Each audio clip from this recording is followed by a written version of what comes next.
یہ کی جا رہی ہے اور اس حوالے سے پیغام رسانی جو ہے وہ ہوئی ہے۔ اب چودھری پرویز الہی کی جو کل کی میٹنگ ہے وہ بہت اہم ہے اس حوالے سے، کیونکہ بڑے زیرک سیاستدان ہیں اور معاملات کو سمجھتے ہیں، اور آج کل عمران خان ان کو سن بھی رہے ہیں۔ مونس الہی بھی اس ملاقات میں شریک ہوں گے، تو it will be very interesting and it will be very vital, اور یہ بہت ہی اہم وہ ہوگی میٹنگ جس میں مستقبل کے حوالے سے جو ہے وہ فیصلہ کیا جا سکتا ہے۔ اب ایک جو چیز میں آپ کے ساتھ ڈسکس کرنا چاہ رہا ہوں کہ پھڈا جو ہے پی ڈی ایم گورنمنٹ کا جنرل عاصم منیر کے ساتھ، میں آپ کو یہ کہہ رہا ہوں کہ آپ سمجھیں کہ یہ شروع ہے، اس کی شروعات ہے اسٹیبلشمنٹ کے ساتھ پھڈے کی۔ اعظم نذیر تارڑ وزیر قانون تھے، انہوں نے ایک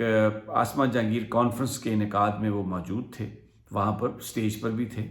تو منظور پشتین پی ٹی ایم کے اور بھی بہت سارے لوگ آئے اور وہاں پر فوج کے خلاف بہت نعرے لگے، مطلب یہ کہا گیا کہ یہ جو دہشت گردی ہے، اس کے پیچھے وردی ہے، اس طرح کے، اور پورا فوج کے خلاف نعرے بازی کی گئی۔ وزیر قانون مسکراتے رہے، ہنستے رہے، نہیں روکا انہوں نے، ان سے استعفیٰ لے لیا گیا۔ وزیر اعظم سے کہا گیا کہ آپ ان سے استعفیٰ لیں، یہ کیا بات ہے کہ وزیر قانون ہے اور یہ اس طرح کی باتیں ہو رہی ہیں۔ تو اس وقت وہ استعفیٰ لے لیا گیا اور وزیر قانون صاحب نے یہ کہا کہ میں یہ خود استعفیٰ دے رہا ہوں، جوڈیشل کمیشن میں جو ووٹ تھا وہ امانت تھا اور میں نے پتہ نہیں کہاں کر دیا، اور ایک بہانہ بنا کے تو وہ چلے گئے، اور ایسا ایک تاثر دیا گیا کہ وہ مستعفی ہو گئے، ان کا استعفیٰ قبول کر لیا گیا۔ لیکن دیکھیں کیا ہوا، جس دن جنرل باجوہ ریٹائر ہوتے ہیں کل، جیسے ہی وہ چینج آف کمانڈ ہوتی ہے، وہ سٹک دیتے عاصم منیر صاحب کو، تو شام کے وقت یہ خبر آتی ہے کہ اعظم نذیر تارڑ صاحب کا استعفیٰ ریجیکٹ کر دیا گیا، اور پھر یہ خبریں کہ وہ آ گئے وزارت قانون میں، اور اس کے بعد ان کے ذمے بڑے اہم کام لگا دیے گئے، اور وہ کمیٹیوں کو ہیڈ کر رہے ہیں، اور کہ الیکشن کیسے روکنے ہیں، صوبائی اسمبلیوں میں کیا کرنا ہے۔ یہ بالکل ویسے ہی کھیل کھیلا ہے شہباز شریف صاحب نے جو کھیل کھیلا گیا تھا پرویز رشید صاحب جب ڈان لیکس ہوئی تھی، ان سے استعفیٰ لے لیا گیا تھا، پھر مشاہد اللہ سے ایک استعفیٰ لے لیا گیا تھا کہ جی انہوں نے جب کہا تھا کہ ٹیپیں موجود ہیں، اور آئی ایس آئی دھرنے میں جو پہلا دھرنا تھا عمران خان کا، اس میں وہ شریک تھی، لیکن پھر بعد میں ان کو بحال کر دیا گیا۔ بالکل ایسا ہی کام کیا شہباز شریف صاحب نے، وہی منافقانہ کام، جھوٹ پر مبنی کام کہ جی استعفیٰ لے لیا لیکن منافقت۔ تو یہ اب جو اعظم نذیر تارڑ صاحب پر جو الزام تھا وہ تھا کہ انہوں نے فوج کے اوپر جب نعرے بازی ہو رہی تھی تو ان کو سب پتہ تھا، ان کو بلایا کیوں گیا، منظور پشتین کو کیوں بلایا گیا، کیا وجہ تھی۔ تو یہ پھڈا جو ہے نا، یہ آلموسٹ یہ شروع ہو چکا ہے، اس کا آغاز ہو چکا ہے۔ نون لیگ کے بارے میں اور ان کے قائدین کے بارے میں تو یہ ہے کہ اگر یہ کمزور ہوں تو پاؤں پڑ جاتے ہیں، اور اگر مضبوط ہوں تو آپ کے گلے لگ جاتے ہیں، آ کے آپ کو گلا پکڑ لیتے ہیں، نرخریز پہ کاٹتے ہیں آ کے۔ تو وہ سامنے آ گئی ہے یہ بات۔ اور اب دوسری طرف جو نون لیگ کے اندر کی جو اس وقت پالیٹکس ہے، اس نے بہت ایک ہیجان برپا کیا۔ مریم نواز اگلے 2-3 ہفتوں میں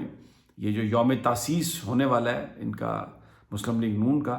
اس میں یہ بتایا جا رہا ہے کہ وہ شاید مسلم لیگ نون کی صدر بن جائیں۔ راجہ ظفر الحق صاحب نے جو سینئر مسلم لیگی ہیں، انہوں نے یہ کہا ہے کہ ان کے پاس یہ اطلاعات ہیں کہ جو لیڈرشپ ہے وہ ان کو کوئی رول دینا چاہتی ہے۔ تو پھر بڑا سوال ہے، اگر مریم نواز بنتی ہیں پارٹی کی صدر تو شہباز شریف صاحب کیا بیچتے ہیں،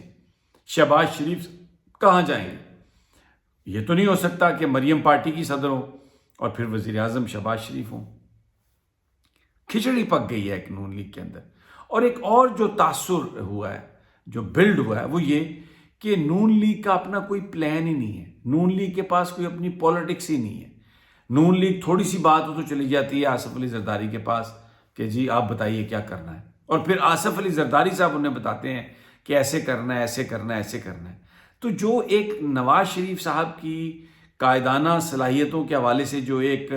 فیک سا ایک پروپیگنڈا کر کے ان کو ایک بڑا لیڈر بنا کے پیش کیا گیا تھا، وہ یہ پچھلے 6-7 ماہ میں بالکل ٹوٹ پھوٹ گیا وہ امیج،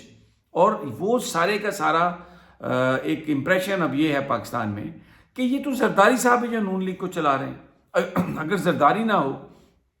تو یہ حکومت نہیں چل سکتی، زرداری نہ ہو تو نو کانفیڈنس نہیں آ سکتا، زرداری نہ ہو تو یہ نہیں ہو سکتا۔ تو ایک بڑے ہی غیر محسوس انداز میں ویری انٹیلیجنٹلی آصف علی زرداری نے وہ جو سارا سپیس تھا، وہ جو ویکیوم تھا سارا،